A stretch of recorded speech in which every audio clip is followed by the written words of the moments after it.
नमस्कार मेरे YouTube family हमशिका voice में आप लोगों का स्वागत है। दोस्तों, आज की कहानी एक ऐसे पति पत्नी के जोड़े की जिंदगी पर बीती हुई दर्दनाक कहानी है जिसे पढ़कर मेरी आंखों में भी आंसू आ गए। आपसे गुजारिश है कि कहानी को पूरा पढ़िएगा और सुनिएगा। इस कहानी में आपको अनेक ऐसे मोड़ मिलेंगे जिन्हें पढ़कर आप भी इमोशनल हो जाएंगे। चलिए दोस्तों, अब इस कहानी को शुरू करते हैं। मुझे पहले लड़के की तस्वीर दिखाओ माँ, फिर मैं फैसला करूंगी हाँ या ना का। माँ ने रीता की तरफ देखा। अच्छा, हम तुम्हारे लिए क्या कोई अच्छा लड़का नहीं देखेंगे? रीता गुस्से से बोली। माँ, बस लड़का देखना है मुझे, उसकी तस्वीर मंगवा लो या लड़के को यहीं बुला लो। माँ ने डांटा। पागल है, शर्म नहीं आती? चल दफा हो जा अपने कमरे में। बाबा भी आ गए। क्यों डांट रही हो मेरी बच्ची को? रीता बाबा के पास गई और जाकर कहने लगी, बाबा मुझे लड़का देखना है। बाबा ने मुस्कुराते हुए कहा, हाँ बेटी, तुम्हारी मर्जी से ही करेंगे शादी। कल मैं उसकी तस्वीर मंगवा लूंगा। लड़के का अपना होटल है, पढ़ा लिखा है, प्यारा है, लेकिन रीता को तो लड़का देखना था। लड़का तो प्यारा है। रीता ने हाँ कर दी। 10 दिनों में ही रीता की शादी हो गई। रीता का हमसफर सुशील से अरेंज मैरिज थी। ना कभी मुलाकात, ना कभी कोई बात, कभी एक दूसरे को मिले भी नहीं। ये ऐसा पवित्र रिश्ता था, दो अजनबी एक जान हो जाते जो कभी जिंदगी में भी मिले ना हो। 2 पल में एक दूसरे की जान बन जाते। पहली रात थी। सुशील कमरे में आया, हाथ में आइसक्रीम पकड़ी हुई। रीता नजरें झुकाए बैठी थी। आइसक्रीम तो रीता की फेवरेट थी। सुशील को नमस्ते किया। सुशील पास बैठ गया। सुशील थोड़ा सा शर्माता भी था। आइसक्रीम खाते हुए बोला, जितने पैसे शादी पर खर्च किए इतने के काश में आइसक्रीम खा लेता। रीता का घूंघट उठाकर बोला, आप खाओगी? पहले तो रीता ने शर्माते हुए मना कर दिया। फिर सुशील ने प्यार से कहा, खा लो, प्यार बढ़ेगा, और रीता को आइसक्रीम दी और खुद भी खाने लगा। रीता सारी आइसक्रीम खा गई। सुशील ने जब पूछा, आइसक्रीम पूरी खत्म कर दी? रीता मुस्कुराने लगी। वो तो मैं खा गई। सुशील भी मुस्कुराने लगा। बहुत कंजूस हो आप, पहले कहती हो नहीं खाऊंगी, अब देखो सारी की सारी खा गई। ये आइसक्रीम 50-50 की थी। रीता सुशील को पहले ही रात इतना तो समझ गई कि सुशील दिल का बहुत अच्छा है। रात भर मोहब्बत भरी बातें होती रही। जिंदगी अपनी असल मंजिल की तरफ मुड़ गई थी। वक्त गुजरने लगा। रीता के भाई की शादी थी। रीता 4 महीने की प्रेग्नेंट भी थी। रीता ने सुशील से कहा, मुझे भाई की शादी में जाना है। सुशील ने रीता के पास बैठकर बोला, रीता, डॉक्टर ने आपको लंबी यात्रा करने से मना किया है, इसलिए मैं कोई रिस्क नहीं लेना चाहता। मैं नहीं इजाज़त दे सकता शादी में जाने की। रीता को बहुत गुस्सा आया। सुशील, पागल हो गए हो क्या? मेरे भाई की शादी है और आप कह रहे हो कि नहीं जाना है? आप मुझे कार में बैठाकर आराम से छोड़कर आ जाए। बस सुशील ने रीता का हाथ पकड़ा। मोहब्बत से फिर समझाने लगा, रीता क्यों बेकार की जिद करती हो? डॉक्टर ने यात्रा करने से मना किया है। हाँ, तो मैं कैसे जाने दे सकता हूँ तुमको? तुम लापरवाह हो जाती हो और मैं तुमको किसी के भरोसे नहीं छोड़ सकता। इतना कहकर सुशील कमरे से बाहर चला गया। रीता रोने लगी। रीता ने अपनी माँ को फ़ोन किया। सुशील मना कर रहा है शादी में आने के लिए। माँ ने समझाया, बेटा अगर वो कह रहे हैं तो मत आओ ना। लेकिन रीता की भाभी और भाई जिद करने लगे। क्यों नहीं आने दे रहा है सुशील हमारी बहन को? वो रात को आज सुशील भी घर पे था। कहने लगे कि मेहंदी है, 3 दिन की बात है, अमृता को लेने आए हैं। सुशील ने रीता की तरफ देखा। रीता, मैंने क्या कहा था तुमसे? रीता ने नजरें झुका ली। कमरे में चली गई उठकर। सुशील को इतना गुस्सा तो बहुत था, लेकिन सब्र कर लिया। 1000 रुपये जेब से निकाले, रीता को दिए। ये कुछ पैसे हैं, रख लो, बाकी चाहिए तो ले लेना, मैं आऊँगा कल। रीता बहुत खुश थी। सुशील ने अपने सीने से लगाकर कहा, रीता को अपना ख्याल रखना। रीता फिर शादी में चली गई। मेहंदी की रात रीता की बुआ की लड़की भी आई हुई थी। डांस भी किया, काफ़ी एंजॉय किया। बारात वाले दिन जब भाई की बारात लड़की वालों के घर पहुंची तो बारिश हो रही थी। गली में काफ़ी कीचड़ थी। रीता का पाँव फिसला और वो गिर गई। गिरते ही उसके पेट में दर्द होने लगा। रीता जोर जोर से रोने लगी। जल्दी से रीता को अस्पताल ले गए। रीता दर्द से चिल्ला रही थी। सुशील को कॉल कर रीता के बारे में बताया। सुशील घबरा गया। वो जल्दी से अस्पताल पहुंचा। डॉक्टर रीता को इमरजेंसी वार्ड में ले गए। सुशील बहुत परेशान था। दिल की धड़कनें बेकाबू थी। जुबान पर ईश्वर का जाप था। बाकी सब लोग शादी की खुशियों में मगन थे, लेकिन यहाँ सुशील परेशान खड़ा था। कुछ देर बाद डॉक्टर कमरे से बाहर आए। उन्होंने सॉरी कहते हुए बताया कि आपका बच्चा मर चुका है।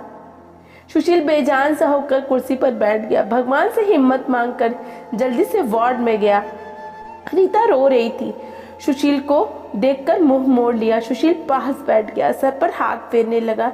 अच्छा चलो चुप करो मेरी सोनी, रोना बंद कर, बस ऊपर वाले की मर्जी थी। रीता फूट फूट कर रोने लगी। सुशील मुझे माफ कर दे, मुझसे गलती हो गई। सुशील ने आंसुओं से भीगी हुई पलकों को चूम लिया।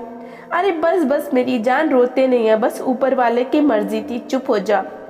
रीता खुद को गुनहगार समझ रही थी अपने बच्चे का। सुशील समझाने लगा और रीता का सर अपने गोद में रख लिया। चुप हो जा मेरी सोनी, सोनी रो मत, अब देख मैं तेरे पास हूँ। और रीता को लेकर घर चला गया।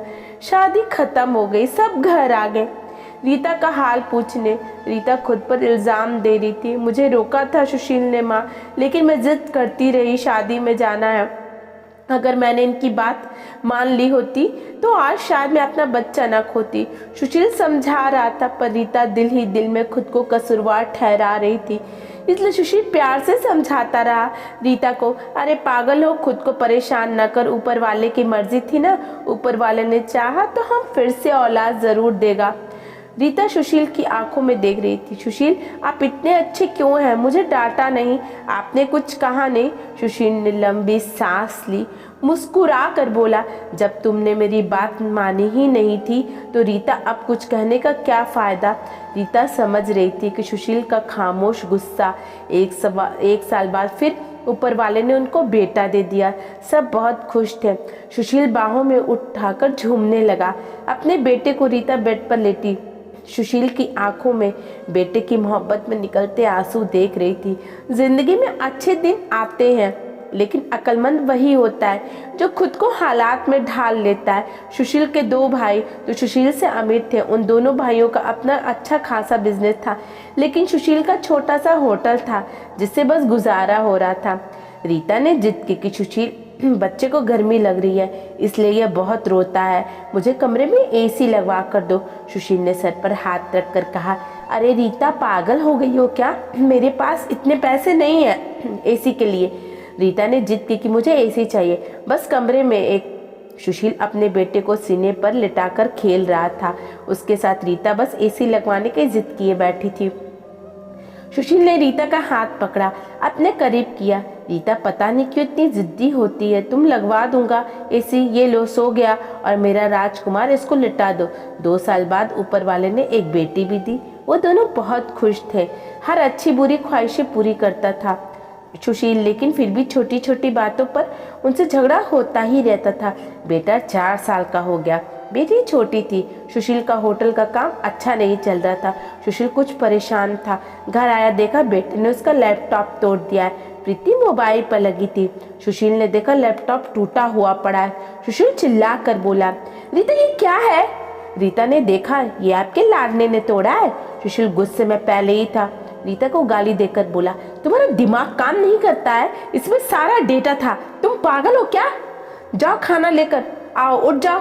रीता गुस्से में बोली, सुशील मैं नौकरानी नहीं हूँ, सारा दिन बच्चे को संभालूं और फिर तुम मुझे गाली दो। सारा दिन इतना काम करो और कदर इतनी सी भी नहीं है, गाली दे रहे हो। रीता खाना लेकर आई, बैगन बने हुए थे। सुशील ने देखा और बैगन देख चिल्ला कर बोला, तुम्हारा दिमाग खराब है, तुमको कितनी बार समझाया, मैं बैगन नहीं खाता हूँ।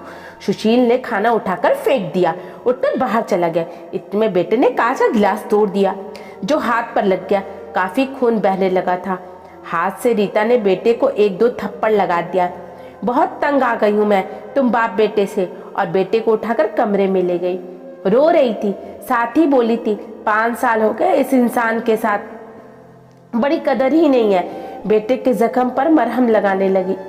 इतने में बेटी भूख से रोने लगी। बेटी को गोद में उठाया। इस इंसान की ऐसी हरकत रही तो गुजारा मुश्किल हो जाएगा।